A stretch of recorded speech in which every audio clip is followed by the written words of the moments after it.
Hello, isang magandang umaga po sa inyo mga ka-foodie, ka-DIY, ka-food trip, ano bang tawag na natin sa isa't isa. Ito na naman tayo po. Alright, so kain tayo ng almusal kasi mamaya doon tayo sa school, magbibrigada eskwela na naman tayo po.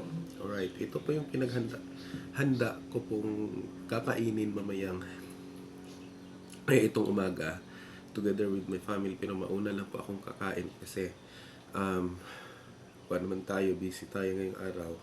Ito yung isang hiwang adobong baboy. Tapos mayroon din tayong gulay. Alright? Tapos ampalaya with mix na itlog. Masarap din ito. Then, syempre naman may rice tayo with corn. Ayan po. Nahulog tuloy. Tapos may water tayo. Baka mabilaukan tayo. Alright. So, kain tayo. Unahin ko itong adobo. Masarap yan eh. Tikman natin ah. Sarap. Sarap.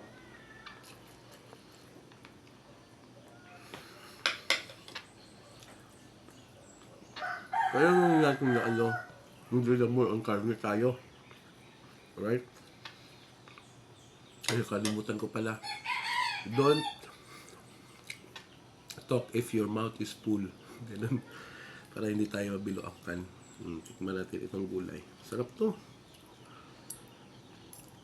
Ay, nga healthy diet tayo eh.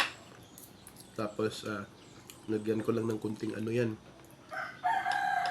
karne ng baboy din.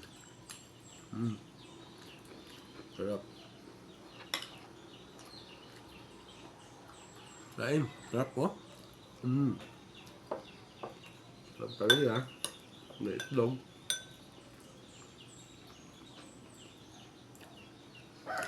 Isip ko kasi kanina mag-adobo ako ng manok. Pero isang putahe lang yun eh. Buong manok ba? Kagabi nagmanok kami. Kahapon manok pa rin. Ngayon, ibahin na naman natin yung recipe. Kunti lang tong niluto ko kanina. Ayan. Para mabilisan lang eh. Inuna kong niluto yung ito. Kaya mas mabilis na ito. 5 to 7 minutes. Luto na siya. 5 to 7 minutes din itong ampalaya. Ang pinakamatagal lang lutuin itong baboy.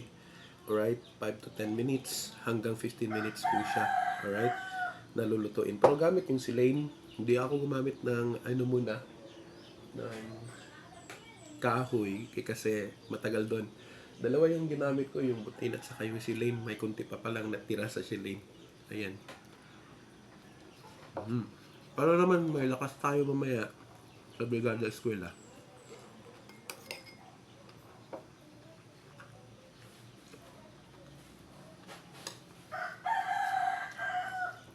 Bukas, marami tayong mga bisita bukas na nagmumula sa lokal ng Kilapawan, lokal ng probinsya ng North Cotabato. Kasi i-award na daw bukas yung mga classrooms.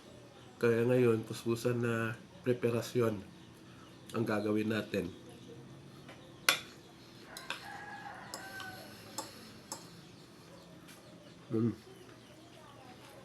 Sarap talaga.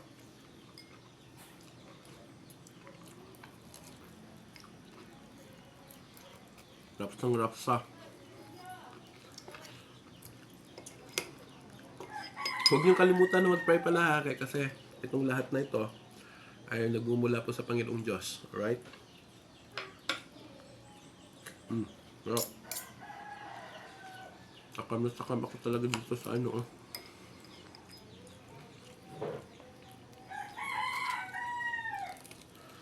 Sarap mo kasi itong baboy na karne. Sarap talaga.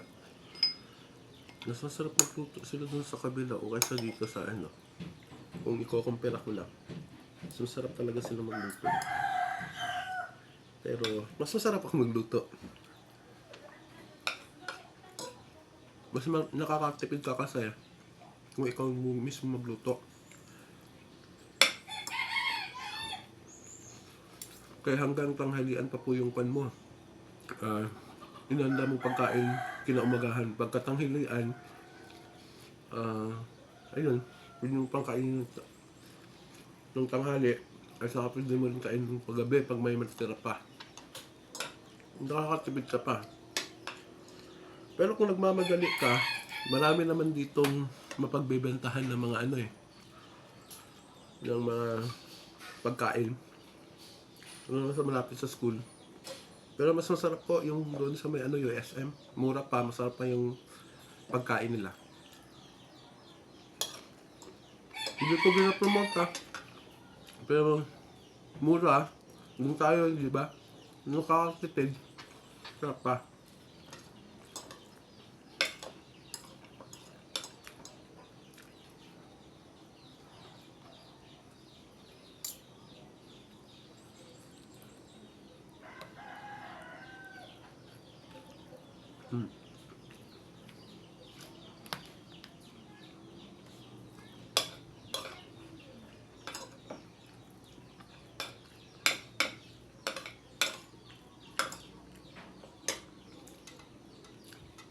Ang sarap pang dumagdag ng isang rice. Pero tama na to. Kasi dahil tayo,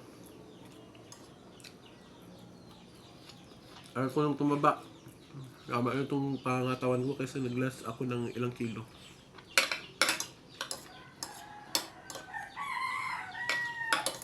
Sarap talaga.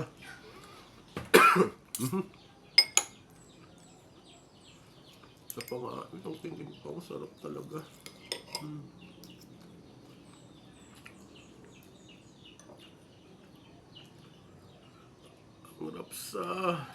Sarap. May adobong baboy tayo, may adobong gulay tayo with mix natin ng kalabasa at saka kunting karne ng baboy, at saka dito may ampala tayo na minix ko ng itlog. Sarap talaga. Sarap mo ng rice na. Alright?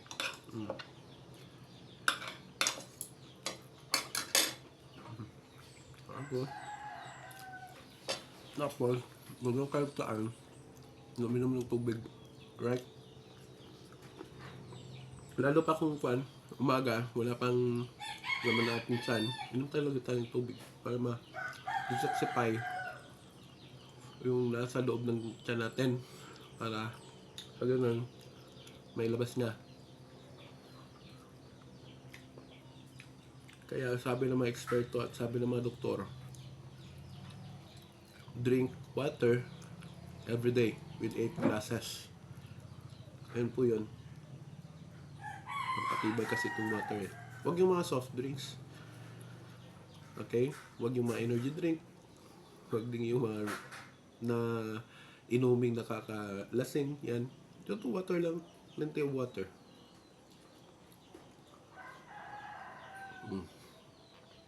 Tsaka bubog. Ibubog mo kunti.